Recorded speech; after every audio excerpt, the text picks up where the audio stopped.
Bonjour à toutes et tous. Merci beaucoup d'être présents et présentes ici ce matin pour cette table ronde. Je suis Clémence Belloir, je travaille à Bordeaux Métropole et je suis chargée de mission animation et coordination réseau sur le projet ABCD. On va vous expliquer ce que c'est le projet ABCD dans un instant. Je vais animer cette table ronde avec Claudia Simon à mes côtés, qui travaille à l'Institut des transitions de l'Université de Bordeaux et qui est coordinatrice du projet ABCD.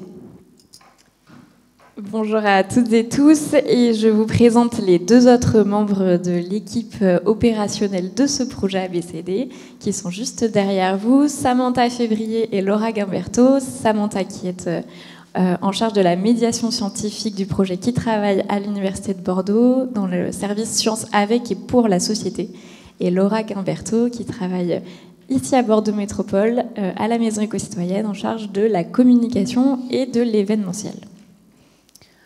Aujourd'hui, on a la chance d'être accueillis à la Maison éco-citoyenne de Bordeaux. C'est un lieu qui a ouvert en 2015 et qui est dédié à la sensibilisation des publics à la transition écologique. C'est un lieu qui permet d'expérimenter et de vivre l'éco-citoyenneté au quotidien à travers des expositions, des ateliers ou encore des conférences. Environ 12 000 personnes passent à la Mecque tous les ans. Et la Mecque accueille aussi des événements en lien avec la transition écologique, comme on le fait aujourd'hui. Alors, le projet ABCD. Déjà, ça veut dire « Acting by Collaborating Differently », donc agir en collaborant différemment. Ce projet, c'est un projet européen qui est copiloté par l'Université de Bordeaux et Bordeaux Métropole. Et ce projet vise à accélérer la transition écologique du territoire par la co-construction de solutions en mobilisant l'Université de Bordeaux, donc le secteur académique, en mobilisant les collectivités publiques, l'administration, en mobilisant également les associations et les entreprises. On fait travailler toutes ces personnes-là ensemble pour penser et réfléchir à des projets concrets, déployables sur le territoire, en lien avec la transition écologique. Ce projet ABCD, il s'articule autour d'un événement phare qui s'appelle les Rencontres des transitions et qui a lieu dans une dizaine de jours. Mais qu'est-ce que c'est les Rencontres des transitions ? Cet événement, c'est un événement que l'on organise pour la 4e édition cette année. Chaque automne, on l'organise de l'autre côté des quais à Cap Science. C'est en fait une journée d'ateliers thématiques qui visent à réunir ces différents réseaux que Clémence vient de présenter, dans le but justement de pouvoir co-créer ces projets dont la mise en œuvre rentre ensuite dans le cadre d'ABCD. Donc chaque année des ateliers thématiques et cette année un atelier notamment sur la consommation durable. Et c'est dans ce cadre-là que l'on est réunis aujourd'hui. Et oui, parce que cette thématique-là, elle est hyper intéressante, hyper passionnante, et on va réunir plein de personnes autour de cette thématique, notamment lors des rencontres des transitions, mais c'est encore mieux si on sait de quoi on parle. Et du coup, on a pensé des temps d'acculturation à cette thématique pour que les participants et participantes des rencontres des transitions puissent avoir déjà des connaissances, ou en tout cas des connaissances partagées sur le sujet en question. Et donc, parmi les temps thématiques qu'on a organisés sur le sujet de la consommation durable, on a eu une formation au changement de comportement qui a été animée il y a 2 semaines. On organise 7 tables rondes aujourd'hui. Ces temps permettent de croiser les regards et les expertises sur la thématique en question. Donc, si je reviens sur la formation, c'était une compréhension des leviers individuels. Aujourd'hui, la table ronde, elle va permettre d'aborder la stratégie territoriale et on va mettre tout ça ensemble lors des rencontres des transitions qui ont lieu du coup, le 13 novembre. Aujourd'hui, on a la chance d'avoir Hélène Pauillac, qui est juste derrière vous, qui est facilitatrice graphique et elle va retranscrire en dessin toute la table ronde, toutes nos interrogations, tous nos échanges. On pourra voir le résultat de son travail au moment des questions en fin de conférence. On parlait d'expertise, de point de vue. C'est le moment de vous présenter nos 3 intervenants et intervenantes. Je vous présente d'abord Jean-Baptiste Tony. On a dit qu'on était tous d'accord pour se tutoyer, donc je le fais. Tu es conseiller municipal à l'économie circulaire, à la monnaie locale, au zéro déchet, à la propreté, à la ville de Bordeaux et également conseiller métropolitain. Ensuite, Claire Lacaze, tu es chargée de mission, centre de recyclage et réemploi à Bordeaux Métropole. Et enfin, Fabrice Caïd, tu es secrétaire général du réseau Renaître, donc réseau des recycleries et ressourceries, réseau régional, également directeur de l'atelier d'éco-solidaire et cofondateur d'ICOS. C'est bien ça? Parfait. Alors, de quoi est-ce qu'on va se parler aujourd'hui? On va parler de consommation durable, mais ça, c'est large. Un petit peu de contexte. Après la fast fashion, qu'on commence malheureusement à bien connaître, on commence à percevoir les effets du fast ameublement et de la fast déco. Entre 2017 et 2022, le nombre d'éléments d'ameublement mis sur le marché en France a augmenté de 88%, passant de 269 à 505 millions d'unités vendues. Côté décoration, près d'un acheteur sur 2 renouvelle au moins une fois par an des éléments de sa déco. Du côté des vêtements, ce sont 2,6 milliards de pièces qui sont mises sur le marché en France chaque année, soit près de 39 vêtements par habitant. Et enfin, chaque Français ou Française produit environ 17,6 kg de déchets d'équipements électriques et électroniques par an. Voilà, les chiffres parlent un peu d'eux-mêmes, mais cette surproduction massive, elle a des impacts multiples. Premier impact, c'est sur nos ressources. Produire autant, ça veut dire puiser autant dans nos ressources qui, pourtant, on le sait, sont limitées. Ça a aussi un impact sur nos émissions de carbone, puisque lorsque les produits sont fabriqués à l'autre bout du monde, ensuite il faut les acheminer jusqu'à chez nous. Ça a aussi un impact sur notre santé, puisque les meubles, les textiles ou encore les objets neufs, ils émettent des composés organiques volatiles, dont certains sont irritants, cancérogènes ou même toxiques. Et enfin, ça a un impact sur nos déchets. 1,3 million de tonnes de déchets d'ameublement ont été collectés en 2022, soit près de 19 kg par habitant. Et ces volumes, ils ont doublé entre 2014 et 2020, sachant que seuls 3% sont réemployés ou réutilisés. Ça fait beaucoup de chiffres, mais c'est pour bien vous décrire la situation. Côté textile, on a 270 000 tonnes qui sont collectées chaque année, dont 80% finissent exportés. Alors, face à ce constat, on a 2 leviers d'action qui s'imposent. Le premier, c'est le développement du réemploi et de la réparation. Sur Bordeaux Métropole, on a une dizaine de structures associatives, qu'il s'agisse de recycleries de quartier ou d'acteurs comme le Relais et Amos, qui collectent déjà plus de 800 tonnes d'objets chaque année. C'est considérable, mais c'est encore insuffisant face à la masse des produits mis sur le marché. Le réseau national des recycleries et ressourceries recommande d'ailleurs qu'il existe une offre de réemploi solidaire à moins de 15 minutes de chez soi. Côté réparation, on a une dizaine d'ateliers de repair café qui existent sur le territoire pour le petit électroménager. Mais l'ADEME rappelle que 43% des Français trouvent l'offre de réparation trop peu visible. Donc là encore, le maillage reste à renforcer. Le second levier, c'est un changement culturel. Il faudrait changer notre façon de consommer, mais aussi de produire, de concevoir et de promouvoir les biens. En somme, une culture de la durabilité est à reconstruire, et ça à tous les niveaux, que ce soit au niveau industriel, au niveau des distributeurs, au niveau des pouvoirs publics et des citoyens et citoyennes. Et donc c'est précisément ce qu'on va explorer aujourd'hui. Après une présentation du contexte politique et stratégique, on abordera d'abord la mise en œuvre opérationnelle du réemploi et de la réparation à l'échelle territoriale. Et dans un second temps, on discutera de la question de l'accessibilité. Comment rendre cette consommation durable, socialement et localement équitable pour tous les habitants et habitantes du territoire. On finira ce temps d'échange par des questions, donc notez-les bien pour vous et on en discute en fin de table ronde. Commençons sans plus tarder avec ce premier temps que vient de vous présenter Clémence, donc plutôt la vision politique, stratégique du territoire. L'idée, c'est de comprendre un peu les ambitions, la feuille de route politique sur ce sujet du réemploi et de la réparation. Je me tourne vers toi, Jean-Baptiste, mais si on a besoin de compléter, il n'y a évidemment aucun problème. Quelle place en fait occupe aujourd'hui le réemploi et la réparation, voire la sobriété dans la stratégie politique? Bonjour à toutes et à tous, merci beaucoup pour l'invitation. Vous aurez remarqué que la photo est absolument non contractuelle. J'en profite pour faire la petite promo de Movember. Après Octobre Rose, c'est le mois de sensibilisation au cancer aux hommes, et le jeu, c'est de se laisser pousser la moustache. En l'occurrence, moi, j'ai surtout rasé le reste.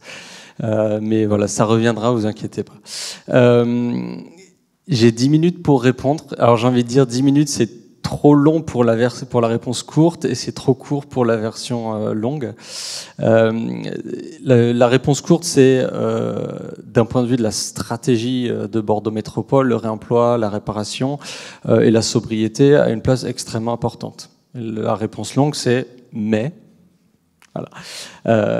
Dans l'idée, dans les papiers, dans la théorie, dans les documents stratégiques, tout le monde sait que le réemploi, la réparation, ça a une importance énorme, et sur certains sujets, parce que là, vraiment, la consommation durable, ça touche vraiment à tous les pans de nos quotidiens.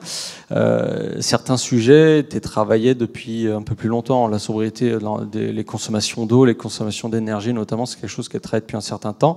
En revanche, pour tout ce qui concerne les biens de consommation un peu plus classiques, là c'est une politique quand même assez nouvelle sur la métropole de Bordeaux. La délégation à l'économie circulaire a été créée en 2022, donc c'est mieux vaut tard que jamais, mais c'était quand même un petit peu tard. Ce qui fait que tout se construit actuellement, même si en fait dans les différents services qui portent les différentes politiques métropolitaines, ce sujet était déjà, on va dire, pris en main. Le mais, il vient aussi du fait qu'aujourd'hui, pour autant, quand même la métropole de Bordeaux et beaucoup d'autres métropoles s'engagent dans ces politiques-là, on ne peut pas dire que l'on observe un grand fléchissement des consommations, voire même, comme tu l'as dit, plutôt à l'inverse, on a tendance à s'enfoncer plus encore dans des consommations de fast fashion, fast déco, etc. Donc ça veut dire que soit l'action de la collectivité est insuffisante, soit ça ne se joue pas à ce niveau-là. Alors, il y a un petit peu des deux. Comme je l'ai dit, la politique est un petit peu nouvelle, même si ça fait quand même des années que la métropole soutient les acteurs du réemploi. J'allais dire ICOS, mais l'atelier d'éco-solidaire est un bon exemple. On peut et on doit faire encore mieux aujourd'hui, parce que effectivement, l'objectif d'avoir une recyclerie, ressourcerie, bricothèque à moins de 15 minutes de chez soi, c'est important. Alors c'est presque 15 minutes, c'est presque beaucoup pour moi. J'ai habité à l'étranger, dans un pays où, en fait, dans le monde petit village, vous avez 3-4 ressourceries, en fait, associatives. Et pour moi, ces ressourceries, elles doivent être en cœur de ville, elles doivent être en cœur de vie, ce qui n'est pas encore le cas aujourd'hui. Moi, j'ai tendance à mettre un peu en avant, pour moi, l'exemple presque parfait de la recyclerie de quartier, c'est la Boucle, que tu connais bien, avec toutes les animations culturelles et sociales qui existent. Le problème aujourd'hui, c'est que ces acteurs-là, on ne se donne pas les moyens, peut-être aussi, de les mettre ailleurs que dans des occupations temporaires, dans un hangar désaffecté près de la Rocade. Exactement là où ils ne devraient pas être, en fait. Je rêve du jour où on pourra les mettre rue Sainte-Catherine, très clairement. Donc on a encore un effort à faire à ce niveau-là. Il faut qu'on continue, qu'on mette plus de moyens dans l'accompagnement des entreprises qui se lancent sur ce secteur-là, que ce soit les recycleries, mais aussi les réparateurs dans le numérique. On a aussi de bons exemples qui d'ailleurs pour la plupart relèvent de l'économie sociale et solidaire, pour ceux qui étaient au GCF la semaine dernière. Mais aussi, tout ne se joue pas à notre échelle, très clairement. Moi, avant d'être élu, j'étais militant climat, j'ai fait des manifestations, j'ai fait beaucoup de choses. J'ai aussi monté une association qui s'appelle Low-Tech Bordeaux, donc vous connaissez peut-être, qui œuvre aussi à changer les comportements des personnes sur un certain nombre de sujets, notamment dans l'habitat. Après 10 ans de sensibilisation à vouloir faire changer les comportements des gens, je finis par comprendre que sensibiliser c'est bien, mais ça n'est clairement pas suffisant. C'est une condition nécessaire mais pas suffisante, comme on dit en mathématiques. Et en fait, ça se joue beaucoup à l'échelle nationale et internationale, et européenne en l'occurrence. Alors les signaux sont pas très bons en ce moment, mais moi je pense que, alors c'est peut-être un terme qui fait peur encore une partie de la population et une énorme majorité de nos gouvernants, mais on ne pourra pas éviter les cases obligations et interdictions. Alors on l'a vu un petit peu avec tout ce qui est plastique à usage unique, on a eu quelques interdictions, mais aujourd'hui on est encore loin du compte sur les produits de consommation. Je pense qu'aujourd'hui il existe énormément d'alternatives qui sont beaucoup plus durables que l'achat de neuf. Je pense que dans certains cas, on pourrait se donner les moyens d'interdire tout simplement la vente de certains produits à l'échelle européenne et nationale. Alors on crie souvent à des politiques liberticides, l'écologie punitive, etc. Moi j'avoue que j'y étais sensible à cet argument au début, j'y suis plus du tout. Je trouve que déjà l'écologie punitive, ce serait celle qui consisterait à faire croire qu'on peut continuer avec le même système économique actuel, ce qui est complètement faux. Et puis surtout, honnêtement, moi je donne aussi cet exemple-là, il existe des dentifrices solides qui marchent très bien. Vous allez au supermarché, vous allez au rayon dentifrice, vous avez 80 modèles de dentifrice différents. Voilà. Et après, on va demander aux citoyens de choisir le dentifrice local, le plus zéro déchet, fait dans des conditions sociales, pas testé sur les animaux, à partir de produits biologiques. Et après, on s'étonne que le citoyen, le consommateur, il ait une charge mentale énorme. Moi, je pense qu'au contraire, on libérerait beaucoup plus les citoyens simplement en réduisant et en arrêtant la publicité, en réduisant le nombre de produits qu'on leur impose à la vue. En fait, je pense que demain, si on passe de 80 modèles de dentifrice à 10 modèles de dentifrice, les gens ne verront pas la différence. Par contre, ils choisiront beaucoup plus rapidement, ils passeront peut-être moins de temps au supermarché. Voilà. Donc, il faut sensibiliser, de toute façon c'est obligatoire, il faut y passer, il faut accompagner les acteurs qui proposent des modèles différents, mais ça ne suffira pas. Je pense qu'il va falloir contraindre les consommations. Après, alors on parlera du volet social, parce que la contrainte aussi, elle soulève cette question-là. Mais je pense qu'aujourd'hui, c'est un impensé des politiques publiques, et ça l'est encore à l'échelle d'une collectivité comme la métropole de Bordeaux. De toute façon, c'est pas nous qui faisons les lois d'une certaine manière, mais j'ai pas du tout le temps, je peux parler très longtemps, donc il me reste 2 minutes. Ok. Donc voilà, après, j'ai parlé un peu de réemploi, réparation. On a un certain nombre d'acteurs qu'on essaie de soutenir. On a eu des événements, notamment dans le cadre du GSF, des prix coup de cœur, des programmes financés demain qui accompagnent des acteurs du réemploi et de la réparation. Par contre, je pense que là où on pêche encore, c'est sur le volet de la sobriété. Alors, sobriété énergétique et consommation d'eau, c'est quelque chose qui est quand même plus ancré, on n'en parle plus depuis un certain nombre d'années, mais ça suffira pas.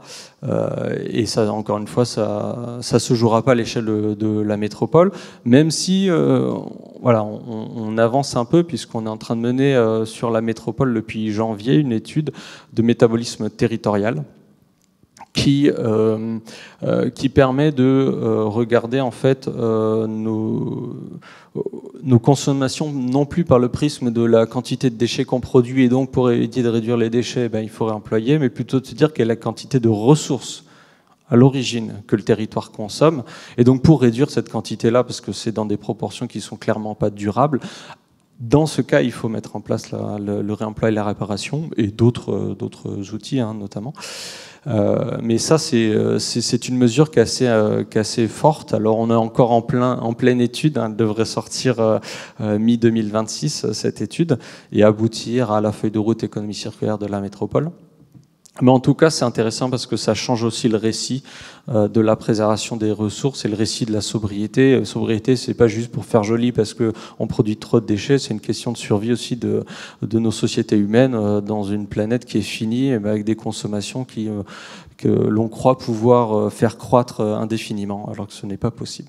Je m'arrête là-dessus. Je suis parti dans tous les sens, mais comme c'est une thématique très large, là, je répondrai à vos questions après, si besoin.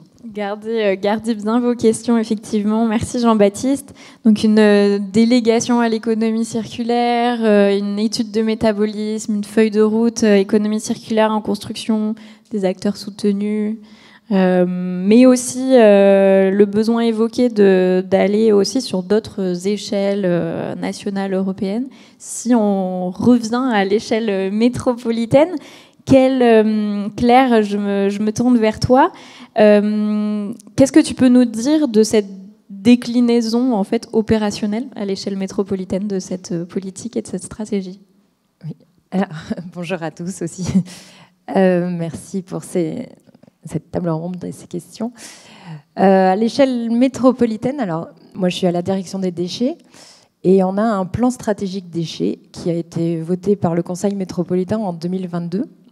Et donc là, on est dans une phase où on est en train de le réaliser, enfin, de le mettre en œuvre. Il comporte plein d'actions sur voilà, l'objectif global étant la réduction, clairement la réduction des déchets. Et donc, on a une évolution clairement des équipements que sont, par exemple, les déchetteries, qu'on appelle aussi aujourd'hui centres de recyclage. Par exemple, voilà, historiquement, effectivement, on allait à la décharge, on appelait ça des décharges, on se débarrassait d'un déchet. Ça s'est appelé déchetterie. On a considéré que c'était un déchet, qu'il fallait le traiter d'une manière, pas juste l'enfouir, mais peut-être se préoccuper d'un point de vue environnemental, faire ce qu'il faut. Aujourd'hui, ça s'appelle centre de recyclage parce qu'il y a des filières qui ont été mises en place pour réutiliser ces matériaux, les trier un minimum et les réutiliser. Et demain, en fait, on veut que ce soit des centres de ressources, puisque clairement, les matières premières, tous ces volumes de produits sont des ressources. Et donc, on met en œuvre, déjà aujourd'hui, avec un objectif de zéro enfouissement, on réduit vraiment au maximum la fraction qu'on va devoir enfouir et développer au maximum tout ce qui est recyclage, en augmentant tous les flux qui sont triés. Et bien sûr, on va aller aussi sur le réemploi. Donc aujourd'hui, par exemple, on a 2 zones de réemploi sur nos 16... Alors je vais dire déchetterie, c'est plus facile et ça parle beaucoup plus que centre de recyclage. Mais on a aujourd'hui 2 zones de réemploi qui sont aussi des zones de dons à Gradignan et à Carl-Vernet sur nos 16 déchetteries. Demain, on en aura... En 2026, on en ouvre 3 nouvelles. Et en 2027, encore 3 autres. Et à un peu plus long terme, on a fait un schéma directeur aussi des déchetteries à l'échelle métropolitaine. Et donc, on a comme modèle, on vise d'avoir 3 centres de ressources, modèle XL, en fait, sur des fonciers plus grands, parce que c'est quand même stratégique, les fonciers pour tout le monde, acteurs privés comme publics. Et donc, ce sera 4 centres de ressources XL qui allient une partie déchetterie et recyclerie. Donc, pour pouvoir implanter aussi des acteurs du réemploi sur ces équipements stratégiques qui drainent énormément de monde et pour leur donner les moyens, comme disait Jean-Baptiste, de pouvoir avoir des zones des ateliers de réparation, des ateliers aussi, pouvoir organiser des ateliers pédagogiques, avoir un espace de vente, voilà, avoir une vraie recyclerie dans un bâtiment qui soit pérenne. Et avec, voilà, là, on travaille à construire le réseau des acteurs pour pouvoir justement à terme aussi avoir c'est la vie qu'il faut parce que toutes les équipes de la métropole n'ont pas forcément vocation à faire ce sujet-là du réemploi. Et il y a tout un réseau de structures de l'économie sociale et solidaire qui ne demande qu'à travailler et qui a de quoi faire, clairement. Et donc, voilà, on travaille en partenariat avec eux pour construire tout ça. Il y a aussi, alors, en décliné aujourd'hui, on a dans les zones beaucoup plus urbaines des centres urbains qui sont vraiment des vitrines aussi du réemploi. Donc, ce sont des équipements de 300 à 800 mètres carrés avec une grosse partie dédiée au réemploi, majoritairement, et avec une petite partie pour les déchets. Donc, on pourra apporter du carton, de l'électroménager, des encombrants. Et ces points-là sont dans le prolongement de ce qui existe aujourd'hui, que vous avez peut-être déjà vu dans le centre-ville de Bordeaux et maintenant sur Talence et Bègles. On a des centres de recyclage mobiles, donc, où on a à la journée une sorte de barnum et tous les citoyens peuvent apporter leurs déchets. Et il y a quand même une grande place réservée au réemploi, puisque les personnes peuvent porter ou prendre des objets qui servent. Voilà, je crois que j'ai pas fait le tour. Très bien, merci beaucoup Claire pour donc cette un peu historique qui part de la décharge aux zones de réemploi mobile, en passant par le développement de ces centres XL à venir. J'ai noté la question du foncier, je pense qu'elle va revenir dans les discussions, mais également cette question du réseau en fait, d'acteurs à monter, notamment, donc, tu en parlais pour ces centres XL, de centres de ressources XL à venir, mais j'y pense aussi évidemment côté réseau associatif.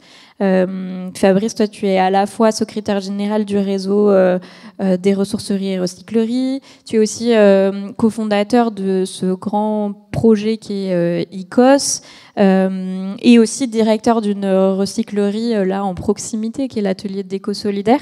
Est-ce que tu pourrais nous parler du point de vue de ce secteur associatif, en fait, de quel modèle créer ou continuer de développer pour faciliter l'accès à ce réemploi et à cette réparation entre ces différentes structures, différents modèles? Oui, bonjour à tous. Pour utiliser un peu le même thème que la décharge, j'aurais envie de faire un petit peu un storytelling en fait sur le sujet, sachant que la consommation durable, elle est fondée par de l'habitant en fait. L'habitant, il est le centre de ce sujet et il est le centre de ce sujet aussi bien dans ses futures consommations, mais dans l'idée aussi qu'un réseau d'acteurs existe, parce que la plupart de ces initiatives à Bordeaux et ailleurs, elles sont vraiment liées à des initiatives citoyennes, ce qu'on appelle bottom-up, où d'un seul coup, Clémence l'a fait, je l'ai fait moi aussi, on se dit là, il y a vraiment un sujet sur lequel il est impossible de passer à côté au regard des enjeux de destruction et de préservation des ressources, et qu'on se met en œuvre, voilà, et on va chercher le territoire, on va chercher les partenaires, on va chercher les politiques. Et là, ce sujet, pour ce qui me concerne, c'est 15 années d'expérience avec évidemment différents niveaux d'engagement, soit des politiques, soit des enjeux aussi de foncier. Alors en effet, le réseau d'acteurs et l'énergie citoyenne dans ce sujet, que je peux constater évidemment à l'échelle de toute la Nouvelle-Aquitaine, il est hors norme, ça c'est sûr. Et des gens qui ont envie de se mobiliser là-dessus, c'est hors norme. Et après, derrière, en effet, le principal de ces habitants et le principal de ces motivations qui sont générées, elles sont autour de faire le travail en fait. C'est vraiment le sujet. Voilà, il y a les capacités de travail, des capacités d'énergie, de vision en fait du futur qui sont hyper importants de tous ces acteurs. Et la plupart en fait se retrouvent en effet face au mur de l'infrastructure.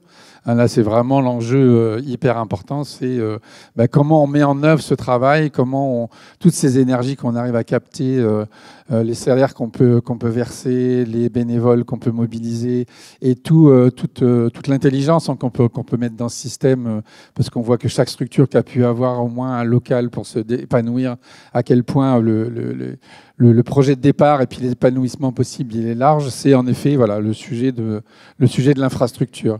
Donc en effet, on a des habitants potentiellement investis. Alors on voit que la consommation augmente et on voit, tu disais les meubles, voilà, c'est extraordinaire. Alors c'est pas les meubles français, hein, parce que le marché du meuble en France ne profite pas de ces pourcentages d'augmentation, et comme le textile d'ailleurs, les industries françaises n'en profitent pas.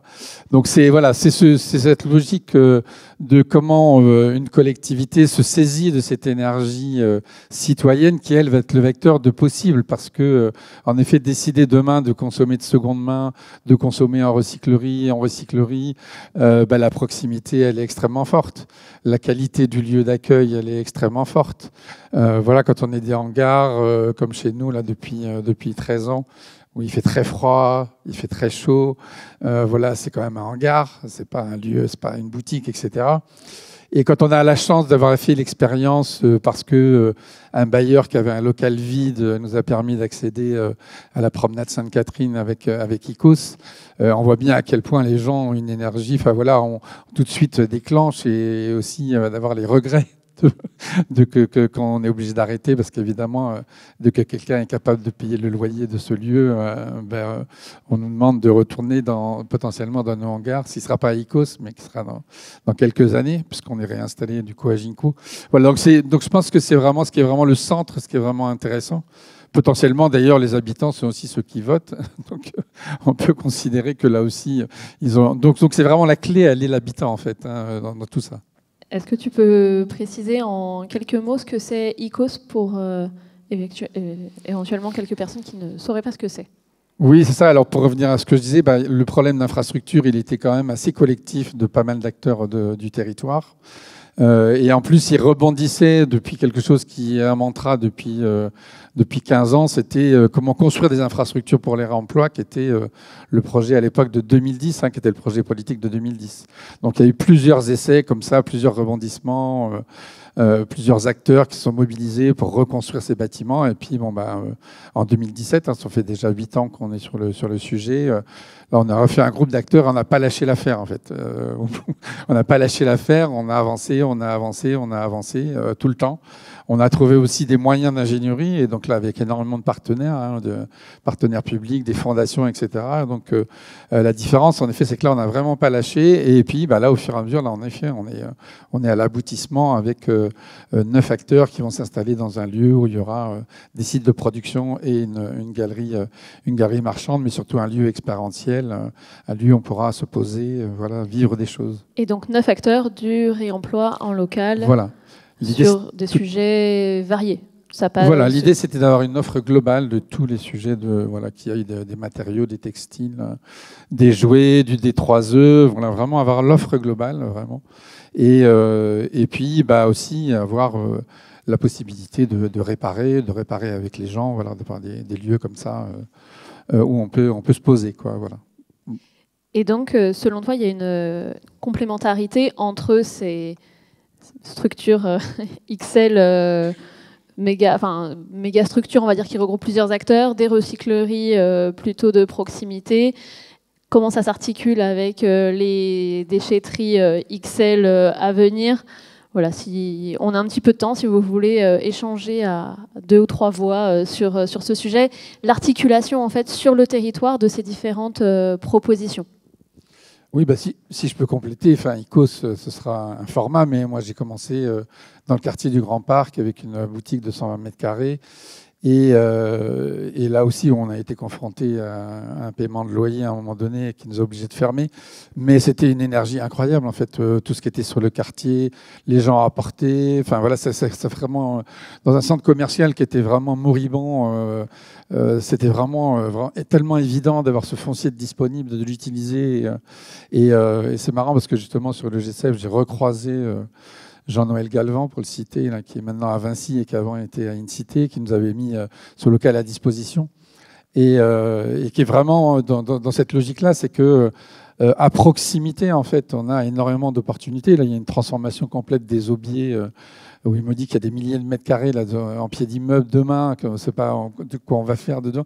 Et je pense que là aussi, enfin, je dirais à proximité, ce que ça produit et l'énergie qu'ont les habitants autour de ça, il y a vraiment un sujet. Et donc, ça reste le sujet de l'infrastructure, parce qu'on a beaucoup de gens qui ont la capacité à faire le travail. Et alors, oui, je pense qu'il y a de toute façon aujourd'hui, enfin, du travail et des lieux enfin, disons, il y en a pour tout le monde, en fait, et il en faut pour tout le monde. Et alors, autant dans les quartiers prioritaires que Promenade Sainte-Catherine au cœur ou dans les centres commerciaux, là où on va acheter et qu'on va pouvoir trouver le consommateur et lui proposer une offre un peu différente. Je pense que c'est une partie qui est intéressante et on le voit aussi de plus en plus avec ces zones, enfin ces espaces de seconde main parce qu'il y a une obligation chez les grandes enseignes qui développent ça. C'est aussi intéressant parce que derrière, ce sont des partenariats. Parce que même chez un Leroy Merlin maintenant qui fait du seconde main, bah, derrière il y a des acteurs qui reconditionnent, il y a des acteurs qui vont et du coup le réseau, enfin c'est une économie, il y a un aspect social aussi parce qu'il y a des emplois qui sont non délocalisables et tous ces réseaux d'entreprises, d'associations de l'économie sociale et solidaire, elles marchent pas que grâce aux subventions, et heureusement, enfin, certaines n'ont pas de subventions, même si à la Bordeaux Métropole, on en donne, mais c'est aussi parce qu'il y a des marchés publics, des marchés privés, et nous, en tant que collectivité, je pense que c'est parce qu'on développe aussi ces marchés-là où on essaie il y a des lots réservés à ces structures-là. C'est ça aussi qui permet de pérenniser une activité, de payer un loyer, de pouvoir recruter et avoir des salariés. Donc voilà, il y a vraiment une complémentarité entre le public et le privé, entre le social et même les entreprises plus classiques. Et voilà, c'est ça qui fait aussi le réseau sur un territoire, je pense. Du réemploi partout, quoi. Oui. Effectivement, il faut réussir à créer ces ponts, qui n'étaient pas forcément évidents encore il y a quelques années.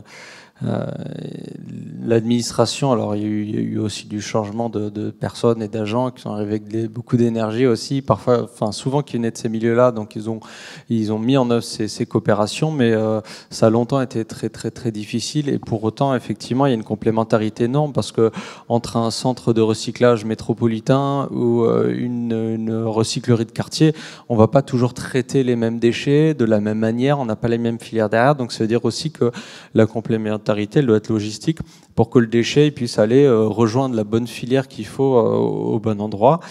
Donc ça, c'est pour moi effectivement extrêmement important, quoi. Après, c'est intéressant ce que Claire Acasse disait sur les emplois, enfin le fait que ça crée des emplois. Ça me fait réaliser quand même une chose, c'est que aujourd'hui, quand on parle de filière économique, avec beaucoup d'emplois, avec des emplois qui sont très souvent très qualifiés et pour des produits qui coûtent plus cher, instinctivement, on pense au luxe. On pense aux avions Rafale, à ces grandes industries qu'on met vachement en avant. On oublie de dire quand même que en fait, la filière des réemplois est une de ces filières justement qui demain va créer beaucoup d'emplois, des emplois qualifiés et va créer aussi du PIB pour ceux qui continuent à croire en cet indicateur-là. Donc je comprends pas pourquoi en termes de politique publique on ne mise pas là-dessus. Il y avait un rapport il y a quelques années qui comparait les emplois créés, ou plutôt le nombre d'emplois mobilisés en fonction des filières de traitement des déchets, de la décharge à l'incinérateur, au recyclage et au réemploi. Et en fait, les filières de réemploi créent massivement beaucoup plus d'emplois, des emplois durables, effectivement. Ça aurait aucun sens de renvoyer son micro-ondes pété en Chine pour être employé pour qu'il nous le renvoie, ça aurait aucun sens. Donc en plus, c'est des emplois durables. Malheureusement, aujourd'hui, ça fait pas partie des priorités parce que dans le récit précis. En fait, ça a beau avoir toutes les caractéristiques économiques du haut de gamme, c'est pas du tout perçu comme étant du haut de gamme. Au contraire, si on achète du seconde main, c'est qu'on est pauvre, quoi. Je complète avec un chiffre, vu que j'ai un autre chiffre sous la main. C'est 700 000 emplois que l'Union européenne veut créer d'ici 2030 dans le domaine de l'économie circulaire au sens large, donc réparation, éco-conception, seconde main, tri et recyclage. Donc ça fait beaucoup d'emplois. Oui, pour compléter, en fait, en plus, c'est vraiment mon sujet, je dirais le sujet de l'économie et de l'emploi, c'est en effet, et on a fait d'ailleurs l'exercice avec Bordeaux Métropole, c'est en effet les moyens qu'on nous demande, qu'on met à notre disposition, qu'est-ce qu'on en fait en fait, parce que ce sujet de la subvention, perfusion de la subvention, voilà, toujours des mots horribles et je le rencontre plus que souvent, mais qu'est-ce qu'on fait de l'argent en fait? Et l'argent en fait, il est vraiment, il est énormément fructifié dans nos structures en fait. On nous donne finalement très très peu pour ce qu'on rend au territoire en termes d'argent. Donc non seulement on emploie des gens, mais qui s'épanouissent dans un travail, ils ne sont pas payés très cher en général, globalement. Mais en tout cas, nous, dans nos économies, on a 60 à 80% de nos charges qui sont redistribuées en salaire, en fait. Et ces salaires qui sont redistribués à une échelle extrêmement locale, qui viennent de produits qui ont été abandonnés au niveau local, réutilisés, rachetés au niveau local. Tout ça, c'est en effet, comme pourrait le dire tout à l'heure sur le métabolisme territorial, en fait, à une échelle en termes de ressources, en termes de bénéfices pour les habitants, en termes de bénéfices pour le territoire, où cet argent, finalement, il revient à la collectivité sous une manière ou d'une autre, parce que les gens vont consommer sur ce territoire aussi bien leur loyer qu'aller à la boulangerie, potentiellement au restaurant, etc., quoi. Donc c'est vrai que on fait rarement ce schéma de pensée sur, en effet, quels sont les investissements que nécessite notre système, et il en nécessite, et quel retour sur investissement il a. Et là, le retour sur investissement, il est quand même extrêmement fort, d'autant que si, je le disais au GCF, mais si on se projette un peu, on va dire, à 10-30 ans, où les ressources naturelles là, sont vraiment carrément constatées, là, on pourra vraiment plus réfléchir en faisant du neuf. Nous, on est vraiment en avance, en fait. On est le regard du futur sur comment on optimise les objets qu'on a déjà, qu'on prolonge leur usage. Et on est déjà, nous, dans le coup d'après, en fait, de ce qu'on est en train de faire, d'inventer des systèmes, d'agréger des intelligences qui produisent, en fait, du résultat et qui sont à saisir, en fait, par les politiques publiques, complètement. Parce que ça, c'est cadeau, quelque part, pour une collectivité, d'avoir autant de gens qui s'investissent sur ces sujets, qui trouvent des solutions et qui les mettent en œuvre. C'est cadeau, franchement, c'est cadeau. Fabrice, tu as commencé en parlant de l'habitant et de dire et de l'habitante que tout partait de là. On a parlé de cette complémentarité entre public, privé, entre acteurs de quartier, en proximité, regroupement d'acteurs XL, potentiellement plus loin des centres urbains. En fait, tout ça fait bien le lien, je pense, avec le sujet suivant, qui est celui de l'accessibilité et de comment on arrive à sortir du prisme individuel et parler plus globalement de justice sociale, d'accès réel à cette consommation durable. Et du coup, on a deux questions sur ce sujet-là. Je les pose les deux d'un coup et vous répondez à ce que vous voulez. La première, c'est donc avec une empreinte carbone près de 4 fois supérieure à celle des 10% des ménages au plus faible niveau de vie. Comment est-ce qu'on peut inclure les classes les plus consommatrices dans un changement de modèle de consommation? Et ma deuxième question, c'est comment faire en sorte d'engager tous les ménages à la fois dans le don et dans l'achat de réemploi? Faire en sorte que la boucle soit bouclée et que tout le monde donne, tout le monde achète, mais que ce ne soit pas qu'un seul type de ménage qui donne, qu'un seul type de ménage qui achète. Et donc, d'après votre expertise, quelles actions peut-on mettre en place pour favoriser cette circularité? Ou alors, qu'est-ce que vous avez testé et qui ne fonctionne pas? Voilà. Comment est-ce qu'on inclut tout le monde? Comment est-ce qu'on boucle la boucle? Qui se lance? Allez. Alors, sur C'était quoi la question? Non, je rigole. Non, mais des chiffres pour la première question sur juste vous donner moi aussi quelques chiffres. On va essayer de toucher le maximum de monde sur les centres de recyclage de Bordeaux. Donc il y en a 16. On a 2 millions de visites par an. Donc on touche énormément de monde. Alors, qui ne vont pas forcément clairement qui vont pas faire la démarche d'aller dans des recycleries. Et donc, effectivement, c'est des points comme ça stratégiques, des équipements qui s'adressent à tout le monde, même si on voit que quand on interroge les gens qui sont là, alors on n'a pas d'études sociologiques pointues, mais dans la typologie de leur habitat, on voit que c'est plus des gens qui ont des maisons que des gens qui sont dans des appartements, des immeubles, mais quand même, enfin voilà, c'est énormément de monde et on a 140 000 tonnes, pardon, pas en millions quand même, 140 000 tonnes qui sont collectées. C'est un tiers de tous les déchets qui sont collectés sur la métropole par les poubelles jaunes, les poubelles jaunes, les poubelles noires et le vert. Plus les centres de recyclage, c'est l'ensemble des déchets qu'on collecte. Donc, venir s'implanter là, c'est quand même un moyen de toucher beaucoup de monde et justement venir sensibiliser par aujourd'hui des actions qu'on a avec des recycleries qui viennent à la journée, ne serait-ce que ça, une journée par semaine. On a le recyclorium à Bassins, on a la boucle à Villeneuve, on a Étu Récup à Pessac, Bourgail.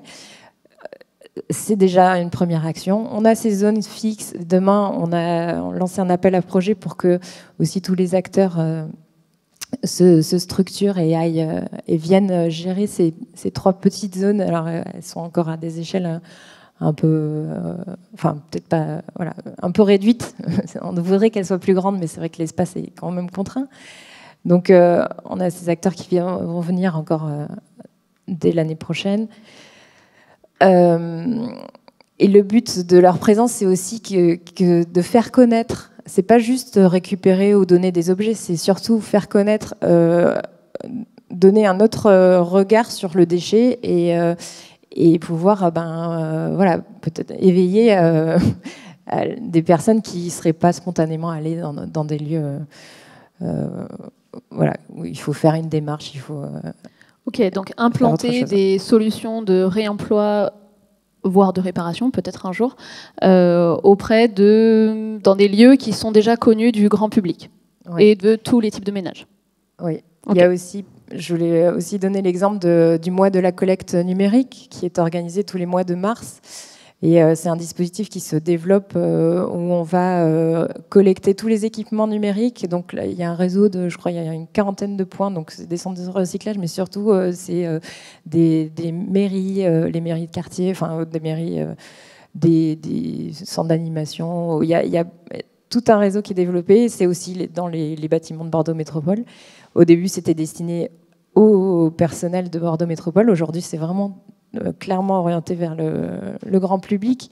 Et derrière ça, en fait, on fait appel aux acteurs du numérique qui vont trier, reconditionner ces appareils, tous les appareils qui peuvent l'être. Et voilà, ça fait travailler toute la chaîne derrière des acteurs.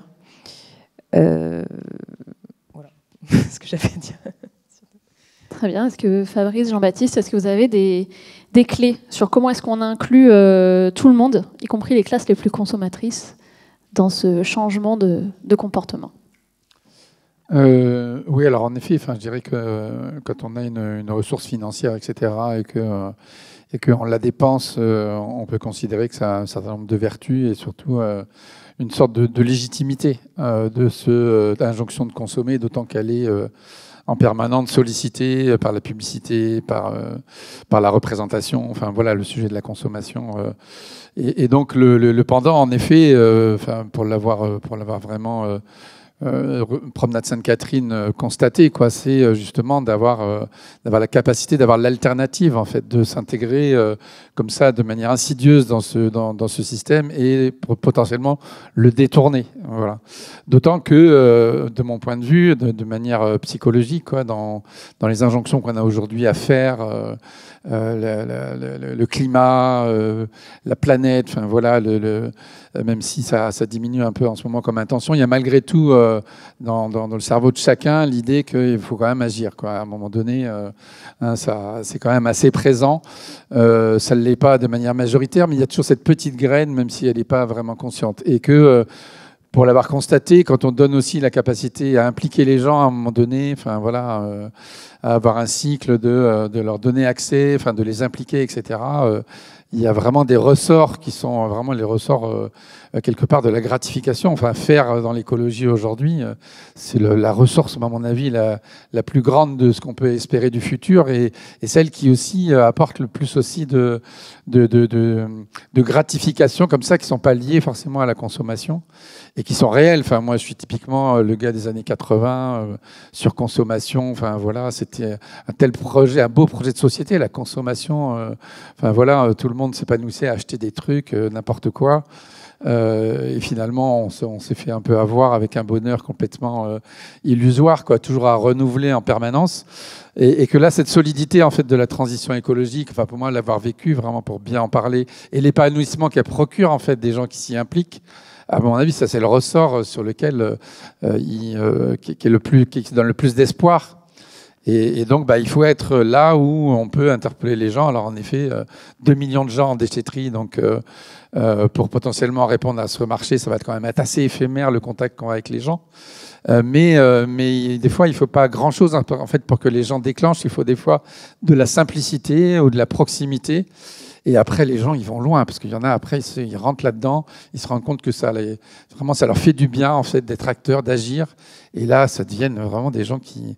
Enfin, moi, je l'ai vu parce que je suis au Club des entreprises de Bordeaux aussi, j'anime l'atelier développement durable. Et le nombre de chefs d'entreprise que j'ai vu vriller, enfin, faire des trucs, voilà, vraiment, non, mais vraiment de manière très concrète, juste en les impliquant au fur et à mesure, comme ça.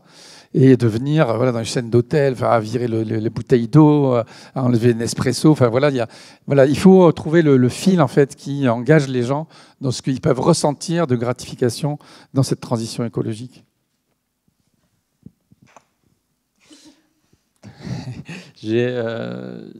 C'est une question qui est, je pense qu'on pourra en disserter dessus pendant des heures. On pourrait peut-être faire travailler les étudiants d'ailleurs dessus, pour en disserter dessus. Je ne vais pas revenir sur le volet interdiction, obligation, mais je pense que c'est quand même un truc qu'il ne faut pas négliger, parce que surtout quand on dit quand on sait que les personnes les plus privilégiées, dont peut-être que on fait quand même un petit peu partie nous-mêmes, je pense qu'il y a un certain nombre d'interdictions qui nous feraient pas de mal en réalité, et je pense qu'on peut se le permettre pour un certain nombre de choix qui n'impliquent peut-être pas une question financière, où là ça poserait des questions d'accessibilité sociale. Je pense qu'on a une bonne marge de manœuvre sur l'interdiction et les obligations. Après, pour le reste, c'est un truc qu'on entend beaucoup, mais on ne sait pas trop ce qu'on met derrière, c'est le changement de récit. Enfin, vous en parliez un petit peu aussi d'une certaine manière. Pour moi, le changement de récit, il doit se jouer à deux niveaux. Il doit se jouer sur ce qui est désirable et ce qui ne doit pas l'être. On a eu des débats, pas ici à Bordeaux, quoique un petit peu à Bordeaux, sur le sapin de Noël, dans d'autres villes, sur est-ce qu'il faut continuer à faire rêver les enfants d'avion. Voilà, la question de ce qui est désirable et ce qui ne l'est pas. Et aussi un récit tout aussi important de la valeur des choses. Parce qu'aujourd'hui, quand on me dit un truc coûte beaucoup trop cher, c'est pas possible, c'est pas social. Alors oui, pour une partie de la population qui a vraiment pas du tout de moyens, oui, là, la question se pose pas. Pour une très grande majorité de la population, il y a des consommations durables qui sont très largement accessibles à partir du moment où on fait des choix. Et en fait, il y a plusieurs dizaines d'années, je sais plus combien, j'avais lu ça, l'alimentation, ça représentait 30% de notre budget. Aujourd'hui, les gens nous disent ah non, mais consommer bio, c'est beaucoup trop cher. Sauf qu'en fait, l'alimentation, elle a baissé peut-être à 5 ou 10% ou quelque chose comme ça de notre budget. C'est simplement une question de choix, en fait. On pourrait choisir de ne pas faire un certain nombre de choses pour se permettre de consommer plus durablement. Et ça, pour une grande majorité de la population, c'est largement accessible. Ça ne l'est pas pour une petite partie de la population. Mais cette question de la valeur des choses, pour moi, elle est aussi essentielle. Voilà, moi quand je dois consommer, alors je vais beaucoup dans la recyclerie. Quand je trouve pas ce que je trouve, j'achète du neuf. Acheter du neuf, pour moi, c'est acheter un truc qui va coûter forcément plus cher, mais parce qu'il a été fait en France, il est réparable en France et il va durer beaucoup plus longtemps. Acheter une paire de pompes 20 € au bout d'une saison, elle est cramée, alors que si je les achète fait dans des matériaux plus durables, même si c'est du neuf, mais par contre elle dure 10-15 ans, elle me coûte 10 fois plus cher, mais elle coûte 15 fois plus longtemps, dans le budget, je m'y retrouve très très très largement. Mais ça, c'est un changement aussi de réflexe qu'il faut avoir et qui s'oppose absolument justement à toute la stratégie de communication et de récit de la fast fashion, qui est c'est pas grave, ça coûte 5 balles, c'est pas grave si ça dure 2 mois. Ils ont pas tort, mais pour la planète c'est grave. Voilà. Par contre, si ça coûte 10 fois plus cher mais que ça coûte 15 fois plus longtemps, là vous allez vous y retrouver en termes de budget. Donc c'est ce volet-là voilà, changer de mon regard sur ce qu'est l'accessibilité financière et qu'est-ce qui est essentiel, qu'est-ce qui répond à des besoins essentiels et ce qui n'y répond pas, ce qui est plus du superflu, je pense que c'est important. Après, pour le récit autour de la désirabilité des choses, là aussi on a une marge de manœuvre énorme. Et le premier levier pour moi c'est la publicité. Et vous avez peut-être suivi sur Bordeaux, on a expérimenté pendant 2 ans le dispositif WePub qui visait à retourner en fait la logique du stop pub. Aujourd'hui en fait vous recevez d'emblée de la publicité chez vous. Si vous n'en voulez pas, il faut mettre du stop pub. Donc l'expérimentation visait à inverser ça et dire d'emblée la distribution de publicité est interdite dans les boîtes aux lettres, sauf si vous apposez un autocollant WePub. Je crois qu'il y a eu 13 ou 14 territoires qui ont participé, dont la ville de Bordeaux.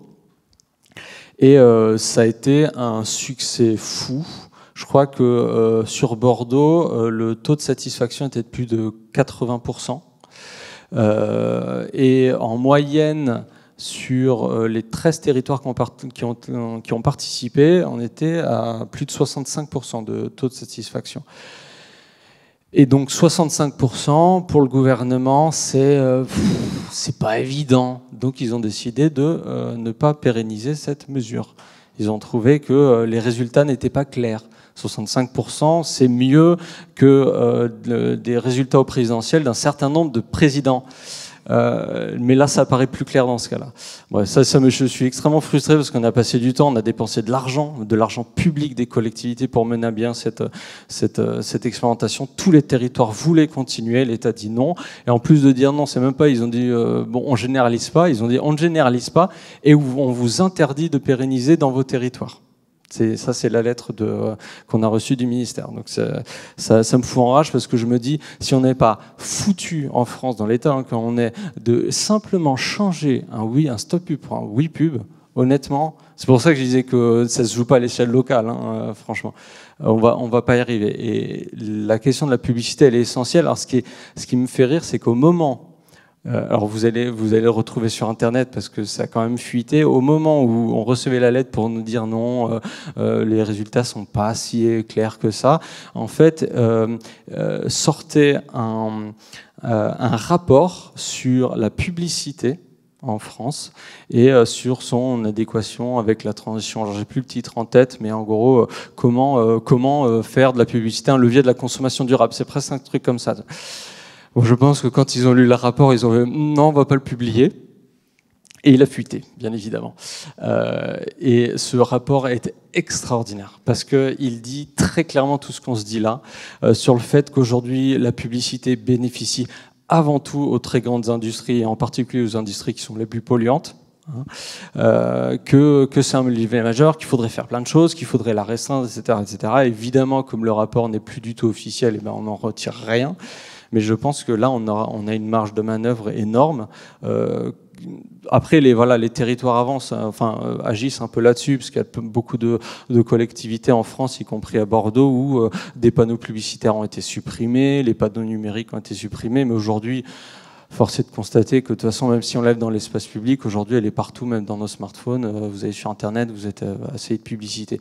Et je pense qu'aujourd'hui, parler de changement de comportement et de récit simplement en faisant des ateliers, la fresque de tout un tas de choses, alors que derrière, vous sortez dans la rue et en fait, sans arrêt, vous êtes assez de publicité, c'est très hypocrite. On est très hypocrite là-dessus en France, je trouve. Moi, si je peux aussi. Non, mais oui, bon. Dans la lignée aussi de frustration, mais il y a aussi d'autres domaines, en fait, si on élargit un peu le scope de la consommation, si on regarde, par exemple, dans le monde du bâtiment, parce qu'aujourd'hui, le bâtiment, dans les déchets, 70% des déchets viennent du bâtiment. Donc, nous, les déchets ménagers, c'est, je ne sais plus, 15 ou 30%. Enfin, en proportion, c'est énorme. Et donc, développer le réemploi dans le bâtiment, c'est à mon sens, une priorité. Et on le voit aujourd'hui, des bâtiments, dans les centres historiques, quand on a des matériaux durables, les bâtiments ils sont toujours là aujourd'hui et on arrive à les réutiliser, à les réemployer, et à avoir une activité dedans. Et dans la même logique du fast quelque chose, les matériaux de construction clairement sont un levier. Et voilà, moi, mes grands-parents, c'était il n'y a pas si longtemps, ils disaient j'ai pas les moyens de n'acheter pas cher. En fait, quand ils faisaient un investissement, c'était quelque chose qui allait durer. Et pouvoir réemployer des matériaux ou pouvoir utiliser des matériaux qui soient durables, clairement, ce sera un levier. Et on voit aujourd'hui, mon coup de gueule, moi, c'était sur les éco-organismes. Je ne sais pas si vous êtes familier de ça ou pas, mais derrière, il y a dans les déchets, en fait, on a, comme quand vous achetez une pile ou une ampoule, il y a une écotaxe, une partie qui va pour la gestion de la fin de vie de ce produit. Et ce qu'on appelle la filière PMCB sur les produits matériaux de construction du bâtiment, maintenant ce principe-là s'applique aussi aux matériaux du bâtiment. Sauf que derrière, les éco-organismes qui se sont constitués, il y en a. Le principal est tous les actionnaires sont Saint-Gobain et consorts. Et ils ont une force et c'est un lobby tel qu'aujourd'hui, le déploiement de cette filière est arrêté. Et nous, même acteurs publics, en fait, aujourd'hui, du jour au lendemain, on reçoit une lettre qui dit finalement, on ne va plus collecter le plâtre dans vos déchetteries. Alors que 3 mois avant, en fait, nous, on a mis en place des bennes de plâtre pour justement aller essayer de... Et toutes les collectivités sont dans ce cas-là. C'était une réorganisation, des investissements. Et du jour au lendemain, ils disent non, on ne veut plus y aller. Juste... c'est une décision unilatérale parce qu'on s'arrête et puis on va aller discuter avec le gouvernement de notre cahier des charges. Et ça s'applique aussi, on le voit sur la filière textile, on le voit sur... Et voilà, le textile à usage unique, maintenant, de toute façon, le placo, c'est à usage unique aussi, presque, parce que c'est quand même compliqué de réemployer un placo. Et voilà, et ça va d'un bout à l'autre, clairement de l'achat et du choix du matériau jusqu'à sa fin de vie. Et l'éco-conception, clairement, c'est, je pense, la voie de demain, quoi. Il faudrait vraiment que tout le monde s'y mette dans toute la chaîne. Fabrice, est-ce que tu veux continuer les coups de gueule ? Oui, alors oui, parce que c'est en fait si on prend le réemploi dans le schéma des lois, etc. c'est quand même extrêmement favorable parce qu'il y a des lois et des priorités de traitement dans le terme des déchets. Et en effet, le réemploi est dans la prévention et donc devrait être la priorité des priorités. Dans le même temps, enfin, il y a des lois qui ont été créées pour créer ces éco-organismes, donc la responsabilité élargie du producteur. Et là, on est dans un système où on a décidé qu'en effet, une taxe, alors c'est pas une taxe, c'est une éco-contribution, donc, mais c'est une forme de taxe, au lieu qu'elle soit gérée par l'État, qui serait bien gérée. La première avait été gérée par l'ADEME dans les années 70. Ben là, elle est gérée par des intérêts privés et qui, eux, évidemment, ont plus intérêt à ne jamais consommer cet argent, enfin, en tout cas, le moins possible pour ne pas que ça impacte leur industrie ou leur commerce. Donc, on est sur un système extrêmement favorable. Il y a eu même encore une loi complémentaire, la loi AGIEC, qui a voté des lois complémentaires pour le réemploi, des fonds réemploi, alors qui sont venus nourrir, en effet, un certain nombre de fonds sur lesquels on a pu avoir accès, mais sous forme d'appel à projet, d'appel à manifestation d'intérêt. Donc, ce sont toujours des dossiers surcomplexes en nous demandant de travailler plus pour avoir accès à cet argent, alors que nous, déjà, on n'était pas assez financés pour faire le travail déjà qu'on produisait. Ben voilà, donc, il y a un écosystème voilà, qui est extrêmement complexe dans ce domaine-là. Et puis, une autre loi dans la loi AGEC qui aussi oblige les collectivités, dans ces achats, à avoir une proportion importante de 20% de réemploi.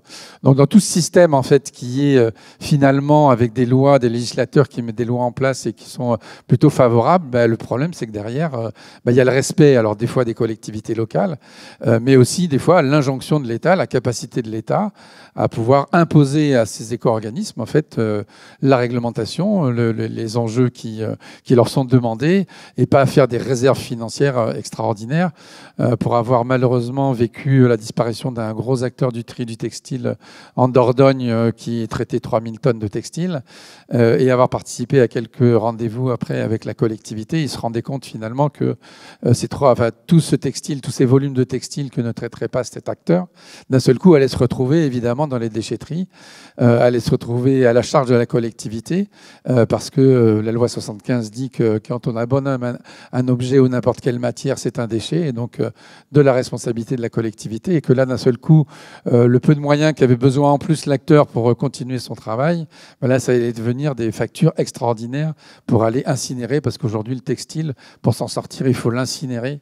Il n'y a pas d'autre solution, en fait, aujourd'hui. Il n'y a pas de filière de recyclage adaptée, donc l'incinérer. Donc, si c'est à la charge de la collectivité, d'un seul coup, là, c'est des charges qui arrivent, etc. Donc, c'est vrai qu'on pourrait se dire que sur toutes ces lois favorables qui devraient mettre, et ce n'est pas d'aujourd'hui, le réemploi en avant et devraient être largement déployées sur tous les territoires, et les autres lois qui sont arrivées là, avec la loi AGEC, on devrait être un secteur hyper épanouissant.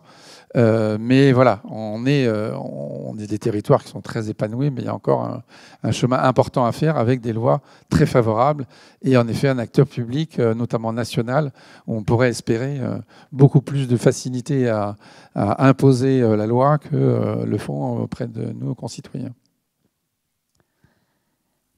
Merci pour cette belle séquence. Si je récapitule, on veut de la proximité, on veut détourner le système, on veut faire en sorte de mettre du réemploi partout, au plus près possible des habitants et habitantes. On veut changer de récit, on veut changer la façon de voir nos objets, s'y attacher davantage, en prendre soin, les faire durer. On veut supprimer la publicité et on veut que les éco-organismes fassent leur job. Globalement, c'était ça pour cette séquence.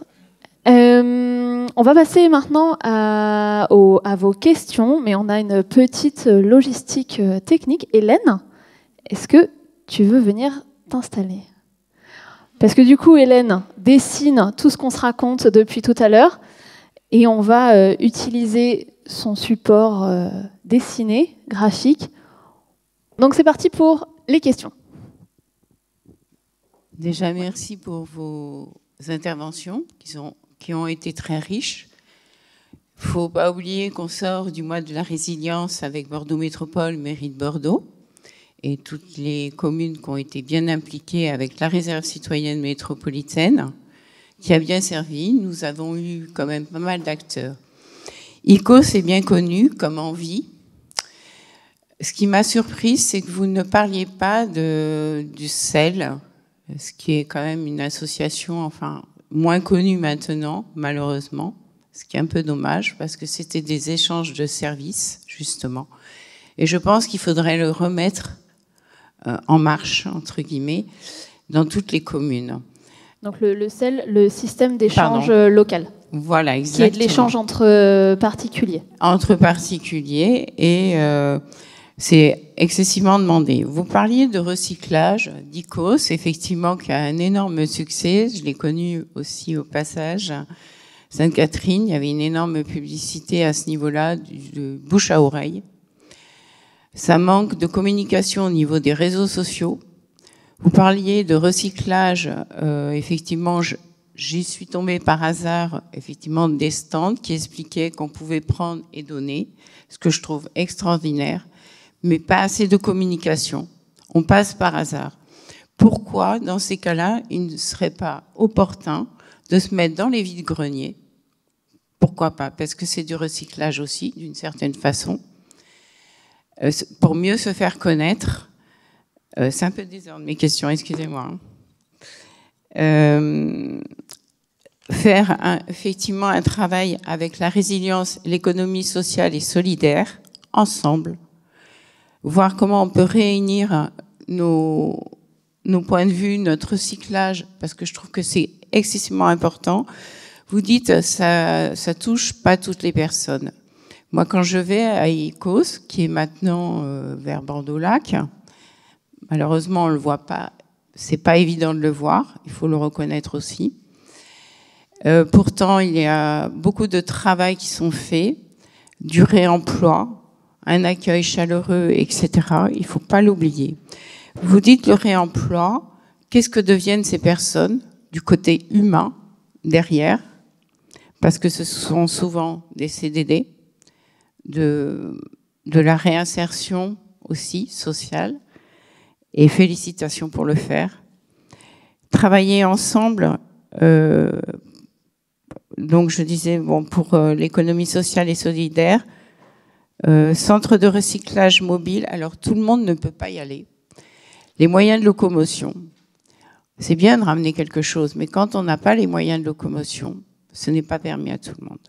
Comment peut-on le faire? Car il n'y a pas forcément les transports en commun qui y vont, pour que ça touche plusieurs personnes. Et je pense mettre acteur dans les mètres carrés sociaux qui existent chez certains bailleurs, faire travailler les bailleurs sociaux aussi. C'est-à-dire, dans le sens, ils sont pleins d'idées. Pourquoi on ne mettrait pas des doléances?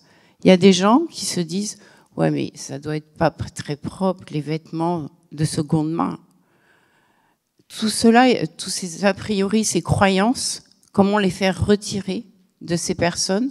Parce qu'effectivement, à ICOS, on voit toutes personnes confondues, ce qui fait plaisir, parce qu'au début, on se disait, oh, c'est une certaine catégorie, excusez-moi de le dire comme ça, faut être clair, de personnes, mais pas du tout. Bien au contraire, ça touche toutes les classes sociales. Alors, bravo pour cet exemple, mais je pense qu'il faut continuer. Ok, merci beaucoup. Je note du coup plus de communication, comment accéder aux déchetteries quand on n'a pas les moyens de transport et changer les a priori. On va prendre une autre question. Merci. J'ai entendu les déchets, on veut faire passer du statut de déchet au statut de ressources. Or, il y a certains déchets qui ne peuvent passer au statut de ressources que quand ils ont été réparés, retransformés, et ça coûte cher. Et ça coûte souvent plus cher que le neuf, en fait, finalement. Et donc, il y a besoin d'un financement là-dessus, mine de rien.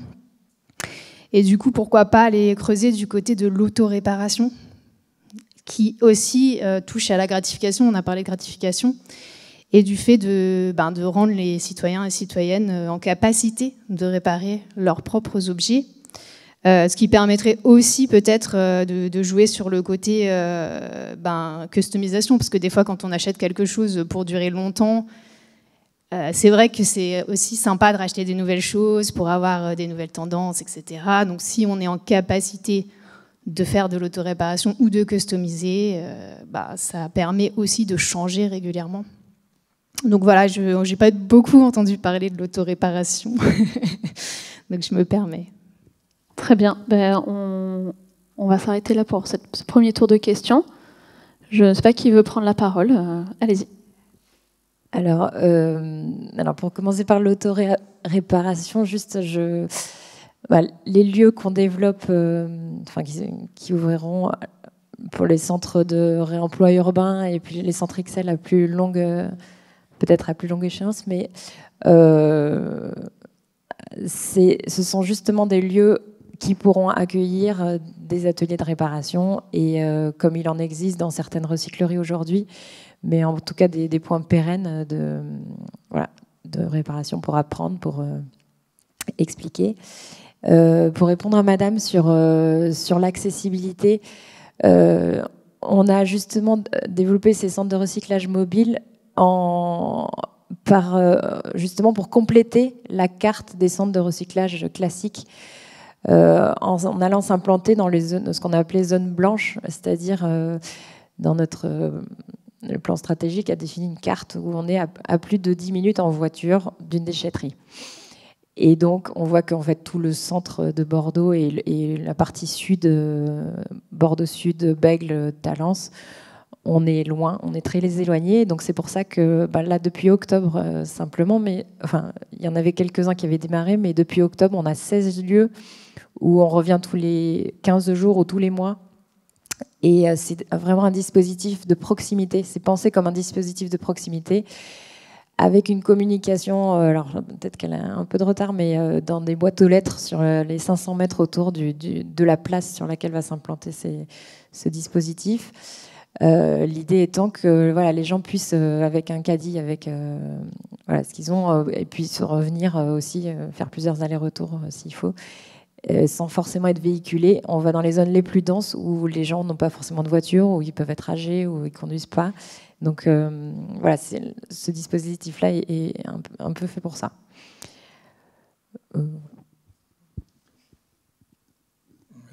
Juste pour répondre en effet sur... alors sur ICOS, je suis ravi que vous ayez trouvé les gens sympathiques. C'est ce qu'on essaye aussi d'influencer, même si des fois on peut avoir des jours compliqués comme n'importe quel être humain. Voilà, il y a des jours sans. Évidemment, quand on fait une intervention comme ça, on oublie plein de choses. Évidemment, l'auto-réparation ou dans la désirabilité, la créativité, qui est évidemment en plus le cœur de notre projet au départ de ressourcerie. Évidemment, là aussi, ça agit sur les imaginaires. Et en effet, la capacité, l'atelier d'éco-solidaire à transformer les meubles, vraiment une grosse transformation, ça inspire aussi d'autres gens à faire eux-mêmes. Alors, on n'a pas encore la capacité à faire des ateliers pour accueillir les gens, parce qu'il faut avoir aussi je reviens aux infrastructures, mais dans ICOS, évidemment, ce sera un des lieux centraux de l'expérientiel qu'on pourra vivre, de transformer soi-même, d'apprendre à transformer, parce que là, c'est vraiment très enraciné en place sur ce que je disais sur la consommation. C'est un économiste qui a théorisé ça entre le bonheur hédonique et le bonheur immédiat de consommer et qui est tout le temps à satisfaire, et le eudémonique qui est de faire de soi-même, de faire de ses mains, d'apprendre. Et donc, Leroy Merlin, d'ailleurs, en faisant ses ateliers, s'est beaucoup appuyé là-dessus. Et nous, on a un énorme potentiel, en effet, à accompagner les gens à réparer eux-mêmes. Ça se fait énormément dans le vélo et ça fonctionne très, très bien, hein, donc déjà. Mais évidemment, l'autoréparation est le plus gros potentiel, parce que tous les gens qui, chez eux, ont envie de faire, dépassent largement nos capacités à faire au quotidien, même si on est très investi. Je peux compléter aussi avec ça me fait penser à l'auto-réhabilitation accompagnée qui est déployée par les compagnons bâtisseurs aussi pour ce qui est de l'habitat, où ils accompagnent les équipes des compagnons accompagnent les gens dans la réhabilitation de leur logement. Et voilà, c'est pas faire pour eux, mais c'est faire avec eux. Voilà, ça s'applique à tout. Rapidement, parce que je pense qu'on atteint le but. On a parlé d'autoréparation, il y a aussi tout ce qui est bricothèque, c'est-à-dire le prêt de matériel. Hein, plutôt que d'acheter une visseuse, on peut en emprunter gratuitement, par exemple à la boucle, mais ça fait partie des missions des recycleries. et ressourceries. C'est pour ça que ces acteurs-là doivent être des acteurs de proximité. Aujourd'hui, on n'en a pas assez sur la métropole. Il faut qu'on arrive à... Alors, on n'a pas, finalement, on n'a pas discuté des questions de foncier, mais c'est vraiment le frein principal au déploiement de ces outils-là. Et voilà, on peut réemployer, on peut venir réparer, on peut apprendre à faire soi-même, et on peut même emprunter du matériel. Je pense que ça, c'est vraiment l'avenir du réemploi. Je rajouterais aussi, on appelle un peu de déco-conception. Il y a un terme qui est pas encore sorti, parce que je crois que l'étude est en train de se terminer, qui tourne plutôt autour de la conception low-tech. C'est une étude qui est menée actuellement par l'ADEME, qui est intéressante parce que justement, elle greffe à la notion de l'éco-conception, qui est encore un petit peu limitée, les questions de l'accessibilité sociale, la question aussi la question du besoin et du sens de ce qui est produit. Est-ce qu'on a vraiment un téléphone portable éco-conçu dans le but d'en vendre, de changer de téléphone tous les mois? Est-ce que c'est vraiment de l'éco-conception? Sur le principe, oui, mais finalement, on ne change pas le besoin, etc. Donc, cette notion de conception low-tech est extrêmement intéressante. Et je terminerai juste, effectivement, pour reprendre la question du système d'échange local. C'est un sujet qui est extrêmement intéressant. C'est difficile de communiquer sur ces sujets-là auprès de la population, parce qu'on touche à la notion d'échange, de comment on organise des échanges aujourd'hui dans la société. Et c'est en lien avec l'économie. En général, quand on commence à parler économie à un repas de famille, ça fait fuir tout le monde, parce que c'est pas pour nous, c'est pour les experts. Alors qu'en fait, justement, ces outils-là, les systèmes d'échange locaux, mais on pourrait aussi parler de la monnaie locale, c'est un moyen de se réapproprier les échanges, de redonner du change aux échanges en les menant différemment. Ce qui est intéressant avec les systèmes d'échange locaux, c'est que c'est sans monnaie, c'est-à-dire qu'on échange un peu du temps d'une certaine manière.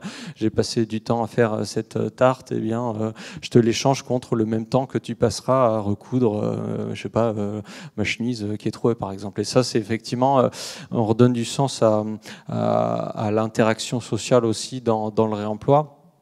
Mais ce qui, bien évidemment, ne plaît pas du tout aux États, parce que comme c'est pas monétarisé, ce n'est pas compté dans le PIB. Voilà, donc ça n'a aucun sens et ça n'a absolument aucun intérêt.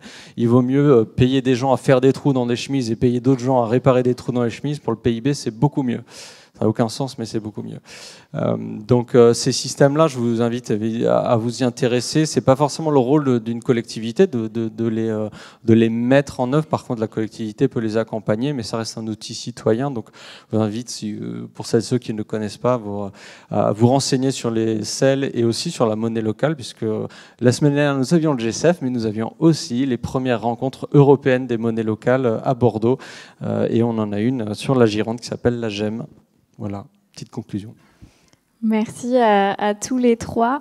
Comme notre temps est imparti,